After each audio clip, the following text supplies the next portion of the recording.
Alors bonjour tout le monde, aujourd'hui on se retrouve pour une vidéo dans laquelle je vais vous montrer les différences entre les processeurs AMD et les processeurs Intel. En fait, entre deux processeurs, un AMD et un Intel. Le premier sera le FX 1300 et le deuxième sera le Intel Core i3. Donc pourquoi j'ai choisi ces deux processeurs? C'est tout simplement parce que ce sont les deux processeurs les plus utilisés pour les PC à budget, quoi. Pour les PC dans lesquels vous voulez avoir un bon qualité-prix. Donc voilà, pour moi, ce sont les deux meilleures performances, meilleurs processeurs au niveau performance-prix. Voilà. Donc voilà. Donc je vais vous décrire un peu comment marche chacun des processeurs et vous dire un peu les performances de chacun, sachant que j'ai déjà fait des tests sur les deux processeurs. Donc ces tests sont peut-être pas parfaits, il peut y avoir une petite marge d'erreur, mais ça devrait être similaire d'un système à un autre. Donc commençons tout de suite. Le FX 1300 a 6 cœurs, tandis que le Intel i3 a 2 cœurs. Donc là, vous pouvez vous dire, mais là, c'est sûr que le FX 1300 gagne, il a 6 cœurs. Mais en fait, c'est ça le problème.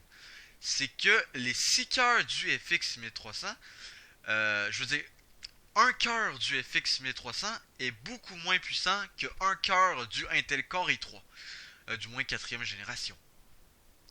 Donc, j'ai fait les calculs, j'ai fait les benchmarks. Un cœur du FX 1300 équivaut environ à 65% de la force d'un cœur du Intel Core i3. Donc, ce qui reste quand même assez proche. Hein.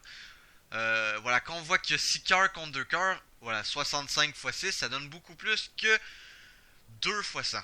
Mais c'est pas fini. Il faut savoir que le FX 1300 a un thread par cœur. Donc en gros, des threads, c'est comme c'est des cœurs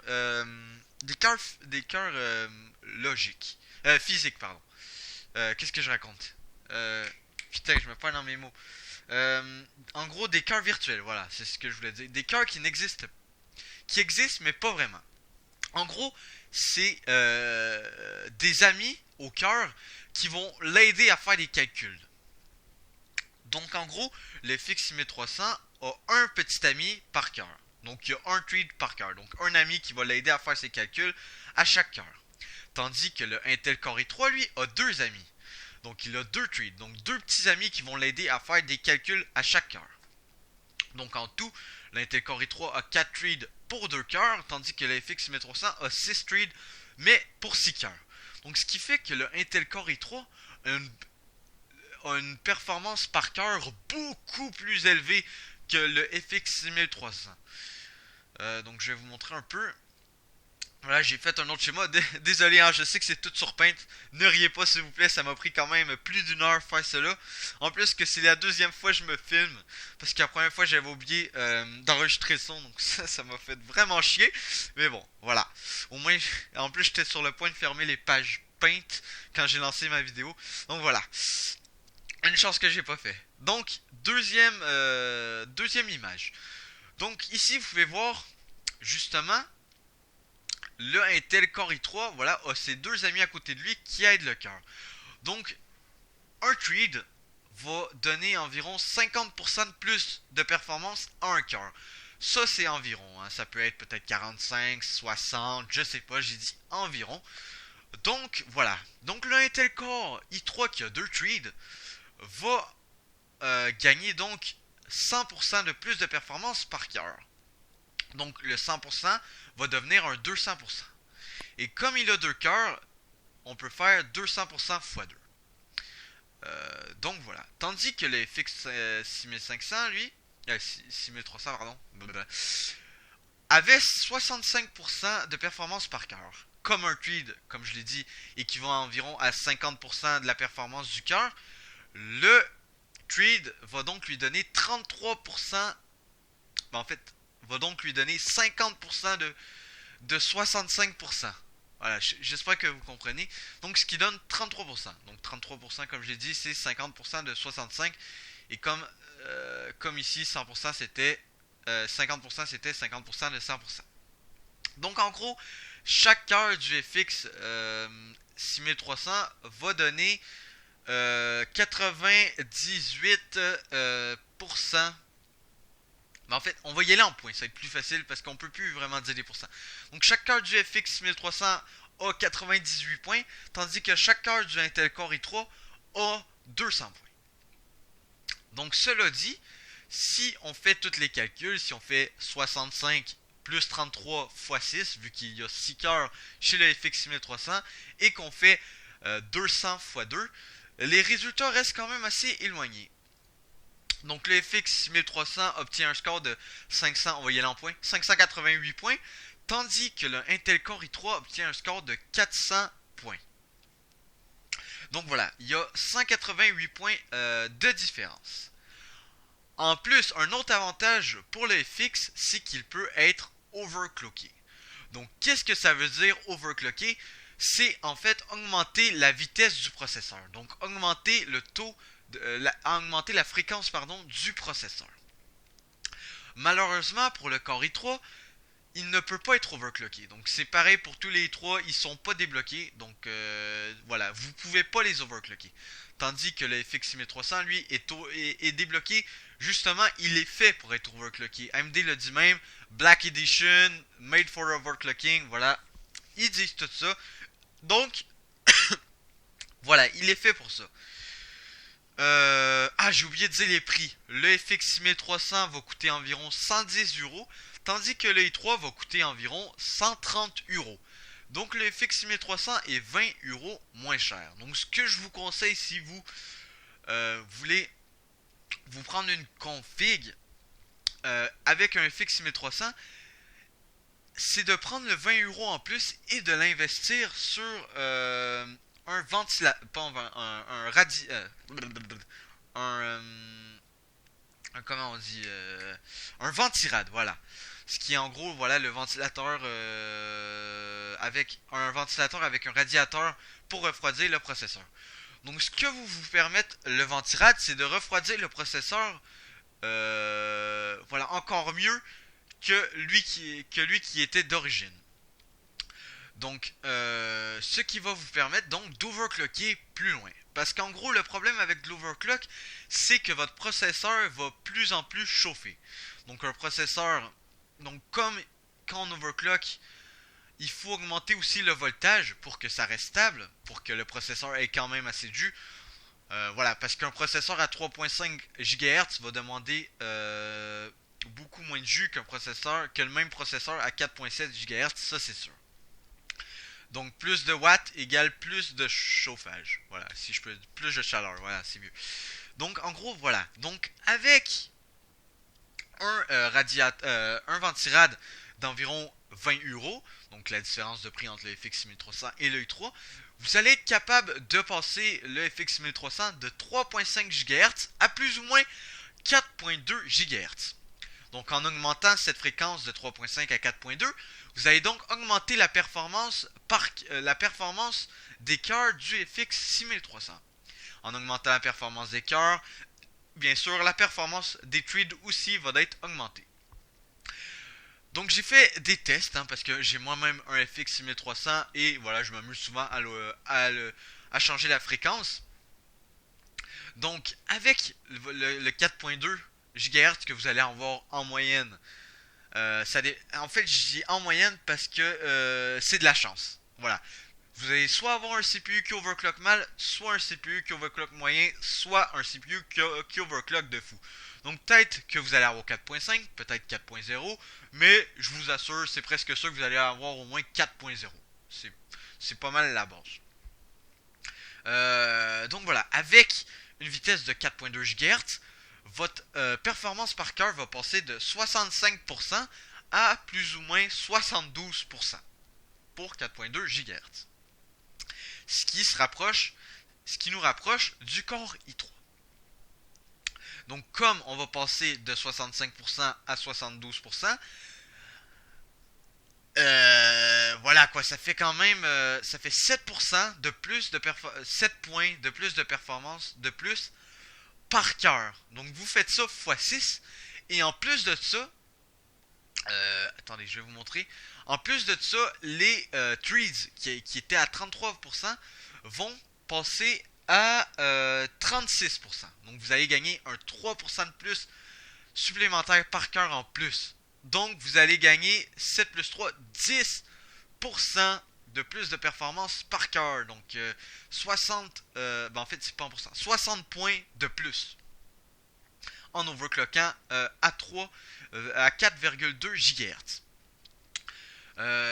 Bon, maintenant je vais parler pour ceux qui auraient beaucoup de chance. Maintenant, si vous avez vraiment beaucoup de chance, comme moi, moi j'ai un water cooling, donc ça aide beaucoup. Mais moi j'ai réussi à le mettre à 4.7 GHz. En fait, c'est 4.74 GHz, mais on va dire que c'est 4.7.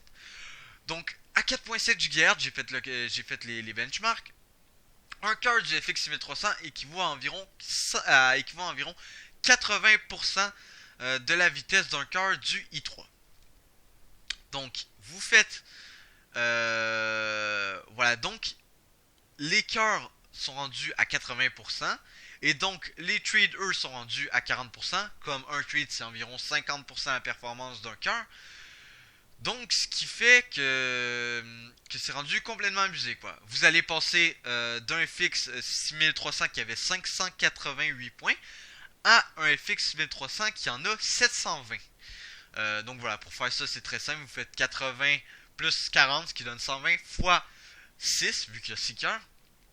Donc voilà, vous gagnez quand même pas mal de performance juste en overclockant votre processeur. Et voilà, comme je vous l'ai dit, overclocker c'est gratuit. Le seul truc que vous devez acheter, c'est le ventirad qui va justement refroidir votre power supply. Donc on revient à en moyenne ce que vous allez avoir, donc 4.2 GHz. Donc vous allez passer de 588 points à plus ou moins 650 points.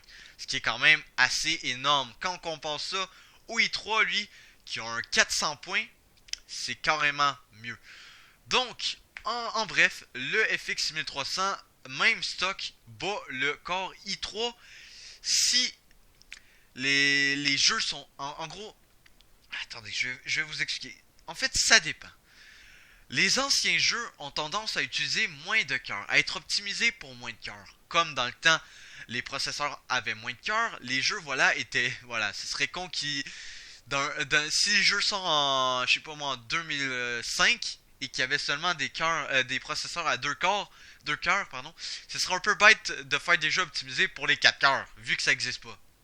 Donc moi, ce que j'ai à vous dire, c'est que si vous jouez à des vieux jeux du style 2010 et moins, si vous jouez surtout à ça, prenez le Intel Core i3. Parce qu'on peut même overclocker. Même si le FX 6300 est overclocké, vous voyez que par cœur, le Intel Core i3 a 200 points. Tandis que même overclocké, le FX 6300 en a 120 points par cœur. Donc la différence est quand même énorme. Hein? 120 points par cœur pour le FX 6300 à cause des trades, à cause qu'il y a un trade par cœur, tandis que le i3, vu qu'il y a 2 trades par cœur, ça lui donne 200 points. Donc 80 points de différence, qui est totalement énorme. Donc c'est pour ça que je vous dis, si vous jouez à des vieux jeux, voilà, prenez le Core i3 parce que les vieux jeux ne sont pas optimisés pour plus de 2 cœurs souvent. Tandis que si vous jouez à des jeux récents du style 2014 et plus tôt, donc de 2014 à 2016 pour l'instant, qui va aller, ça va jamais arrêter de s'optimiser. Hein, et jamais on va revenir à optimiser des jeux pour un cœur. Voilà, on a optimisé pour 6 cœurs, c'est rendu, voilà, la base. Donc en gros, voilà, 90% des jeux qui ont sorti l'année dernière et cette année sont optimisés pour 6 cœurs, minimum. Ben en fait, pas minimum. 90% sont optimisés pour plus ou moins 6 cœurs. Donc je dirais qu'il y en a environ 2% qui étaient optimisés pour 2 cœurs. Voilà, la plupart sont optimisés, voilà, pour 6 cœurs. Et environ 80% de ces jeux-là étaient optimisés pour 8 cœurs. Donc si vous avez un peu plus d'argent, vous pouvez très bien prendre un FX 8320 qui est pareil en termes de performance que le FX 320, mais qui a 2 cœurs de plus. Donc voilà. Par contre, il coûte un peu plus cher. Et entre avoir un FX 6300 overclocké et un FX 8320 stock, je préfère largement avoir un FX 6300 overclocké parce que même si les jeux sont optimisés pour 6 cœurs, la, la puissance par cœur reste très important pour les applications de base. Cela dit, si vous faites du rendu, de l'editing, des vidéos, il est fort conseillé de prendre le FX 6300. Parce que comme il a plus de cœur, il va faire beaucoup plus de choses à la fois qu'un Core i3. Donc le Core i3, il va être souvent à 100%, tandis que le FX 1300 va être environ à 50% sur chaque cœur. Donc voilà. Donc en gros, on va dire, je vais énumérer comment dire, chaque avantages et conséquences de chaque processeur et je vais vous dire voilà mon choix final, même si je pense que vous savez déjà. Donc en gros, les avantages du FX 1300: 6 cœurs au lieu de 2, performance en multicœur plus élevée, meilleur en multitasking, peut être overclocké. Donc ça c'est les avantages. Les désavantages, pardon. Il consomme beaucoup plus d'électricité que le Core i3, ça j'ai oublié de le dire. Il consomme beaucoup plus d'électricité que le Core i3. Il est beaucoup moins bon par cœur que le Core i3. Il est beaucoup moins bon dans les vieux jeux parce qu'ils sont optimisés justement, comme je vous l'ai dit, pour 2 cœurs. Mais à part de ça, c'est pas mal la même chose. Le Core i3, lui, ses avantages, c'est justement d'être puissant par cœur et d'avoir 2 trades par cœur. Donc voilà, ce qui rend encore ces cœurs plus puissants. Donc en conclusion, si vous comptez jouer à des vieux jeux du style voilà, 2005 et moins, prenez le Core i3. Si vous jouez à des nouveaux jeux ou des jeux moyens du style 2005 et plus, prenez le FX 1300. Donc voilà. En fait, pour les jeux 2005 à 2012, comme Intel, les principaux Intel étaient des 4 cœurs, les jeux sont souvent optimisés 4 cœurs. Et donc, si j'ai fait des calculs, 4 cœurs du FX 1300 équivalent environ à 2 cœurs du Core i3. Donc je pense que le FX 1300 a quelque chose comme 398 points contre 400 points, donc ça équivaut pas mal à la même chose. Donc si vous jouez à des jeux, voilà, comme je l'ai dit, entre 2005 et 2012, pardon, prenez un des deux, ça dérange pas. Voilà. Tandis que à partir de 2013, Intel a commencé à manufacturer des processeurs à 6 et 8 cœurs. Donc du coup, les compagnies qui font les jeux vidéo ont vu que l'avenir allait être voilà, réservé à des processeurs à plus que 4 cœurs. Donc du coup, ils ont décidé d'optimiser voilà, leur jeu afin qu'ils utilisent tous les cœurs. En tout cas, moi j'espère que cette petite vidéo vous aura plu et on se retrouve dans une prochaine vidéo. Allez, à plus tout le monde!